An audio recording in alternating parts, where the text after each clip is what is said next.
Is $1 million enough money in today's world? Like Austin Powers says, or Dr. Evil says, $1 million, right? That's my best impression I could do. Sorry, it's not great, but I'm not Mike Myers. But what I can tell you is how you can actually see if $1 million does make you enough money in today's world. Now, you're in luck because I'm gonna show you how you can turn $1 million into thousands each month and have your money continue to work for you forever. Okay, so first off, is $1 million enough? That really depends on two things, really. One is how much do you really need? And then two, what are you investing in? Okay, now I'm gonna just kind of get rid of the elephant in the room for many people because just like we joked about with Austin Myers, right? You know, we joked about Dr. Evil saying $1 million because he thought, you know, when he came into the future, you know, into today's world, and he's trying to ransom the world for $1 million, and they said, sir, that doesn't mean anything anymore. You know, your companies make hundreds of millions of dollars. Okay, well, $1 billion, right? The truth is inflation doesn't make a million as much as it used to be. I remember $1 million, I used to think, oh my goodness, if I were a millionaire, that means I can do the things like hire Tony Danza, like from Who's the Boss, or I can have Mr. Belvedere coming and serving us and things like that. Have this live-in maid or somebody to help you out, or a butler, right?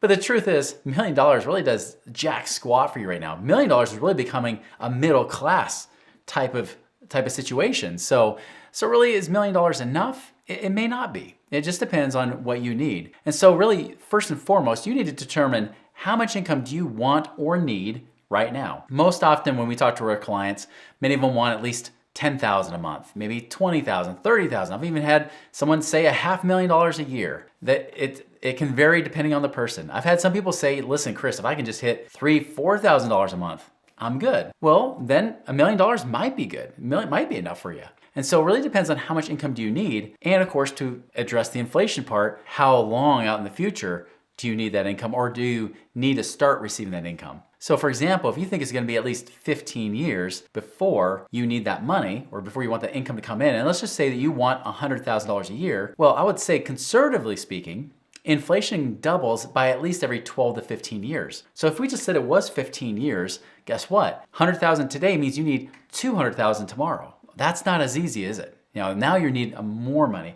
Now, some people might think it's ridiculous, but the truth is that just like I said, in the 80s, $1 million felt like it was almost impossible to reach, where nowadays, $1 million really is middle class. So you need to account for that. If you have 30 years to go before you're trying to retire or hit your income needs that you're trying to get, you're gonna have to quadruple it, because now you have to double it at least twice, which means you need now $400,000 a year instead of $100,000 a year. This is why so many people fall short of their goals when they actually get to retirement. They think a certain dollar amount's enough, and that's why it never seems to be enough. They're like a Dalmatian chasing a fire truck, just trying to chase after it, always chasing after that inflation that keeps getting bigger and bigger and bigger, yet never really getting it, do they? So you need to determine how much income you really need today. Now, I said the second thing, besides inflation and worrying about that, is also where do you invest it? So if you invest this mostly in traditional retirement accounts, mutual funds, things like IRAs, 401ks and whatnot, things in the stock market that are related there, you're gonna need a lot more than what most people need. Because for example, $1 million, if you were to try to go off of what most of the experts are starting to say today, you should only be pulling off 3% per year of that money if you don't wanna run out of money in the future. So if you have $1 million, 3%, that means you're living on $30,000 a year. Well, if you wanted a $100,000 a year lifestyle, you're not gonna get there, are you? It just won't work. And not to mention, if you have an IRAs and 401ks, you gotta pay taxes on it. So really, you might be living on maybe, if you're lucky, $2,000 a month. I mean, you're living below the poverty line as a millionaire, right? No butler for you. If anything, it's just like you are the butler, you are the maid, and everything else, and you're pretty much trying to live as dirt cheap as possible because you live on a fixed income, right? That's what you're gonna be doing. You're gonna be staying stuck and broke. So $1 million for you, if you're in mutual funds, is not gonna be enough for almost anyone listening to this or watching this right now. So be aware of that.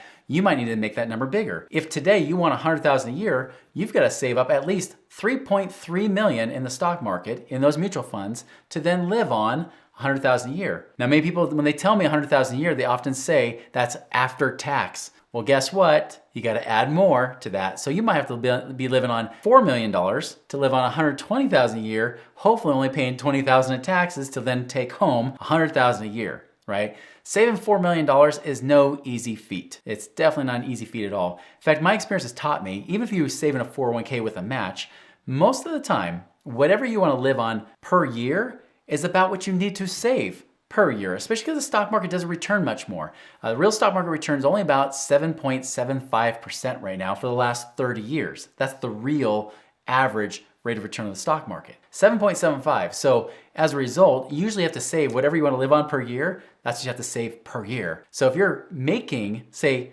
$100,000 a year, you want to live on $100,000 a year, guess what? You better start saving 100% of your income right now for the next 30 years so you can live on that and still outpace inflation and everything else.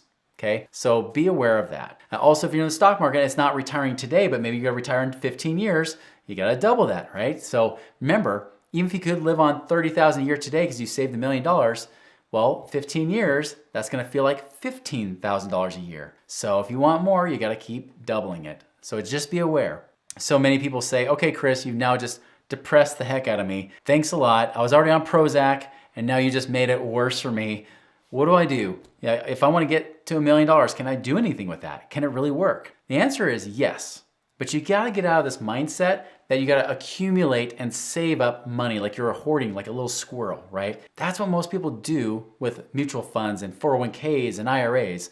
They hoard up all this money and then they try to pull it out. And if the market goes up or down, they might be able to pull out less, or they're losing money at the same time as they're pulling money out, and that's dangerous, right? So many people will worry about pulling out all their money before they're dead. That's why we have that 3% rule. Well, is there another option? A better option? One that's safer? Yes. You can definitely invest into what's referred to as alternative investments.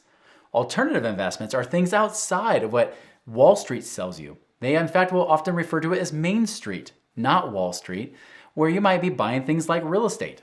You might be buying real estate properties. It could be a real estate investment where maybe you pool your money with other people to buy an apartment building, or maybe you're pooling your money to go buy self-storage units, or maybe you pool your money together to buy land that the oil companies pay you for, which, by the way, oil is such a big demand and shortage, might not be a bad idea to look into, huh? If you do it right. So that's the key thing. $1 million can do more. And especially if you don't have to touch your principal, what allows you to do is now you can live on the interest. Many of the investments that we have our clients look at often pay at least 10% a year. So if you have $1 million earning 10%, guess what? You're living on $100,000 a year. Now you may or may not pay much in taxes depending on what you're invested in. Some real estate properties give you more tax benefits than others, so you might be able to keep more of that money. But think about it, that $1 million, you might be able to live on enough. If you only needed $80,000 a year, you might be in luck. You might be able to be just right at $1 million. You might not even need that much. Some people will say, I just need $5,000 a month. Well, good, that's $60,000 a year. $1 million, in this example, will do it for you. So let me give you an example. I had a client named Dan. Dan was excited to get started because he went to his financial advisor after he was about to retire from the military. The financial advisor says, you got $1 million, but if you pull out 3%, you can only live on $30,000 a year. Dan lives in California. $30,000 a year, even if you live more east, is definitely not a good standard of living in California, is it? He said, absolutely not. I don't want $30,000 a year. I want $10,000 a month. I want $120,000 a year. More than quadruple what he was telling me. Well, guess what? He did that. He went and bought some rentals. He just bought a few rentals, invested in another syndication where you pull your money together and invest in like an apartment building. He also bought in some things along with oil and gas, where you get to lease the land and get the profits from the oil drilling and everything else going on. And guess what? We just got an update from him after just 6 months of doing these investments, getting everything in place. His $1 million has now generated $11,000 a month. That's over $130,000 a year from his $1 million. So is $1 million enough? Depends on you, depends on your expenses. That's up to you. So figure out what your expenses are, what you really need, and then we get to figure out how we can get your money to really start working for you so you don't have to keep working so hard for money. That's the key, guys, that you can invest in the stock market, but you're gonna have to save a load of money in there, or you can look at these alternative investments that actually invest in real assets and can create real passive income for you now. So guys, if this video was of any value to you, be sure to check out our next video, how to never run out of money in retirement, ever, like forever. Go check it out right now.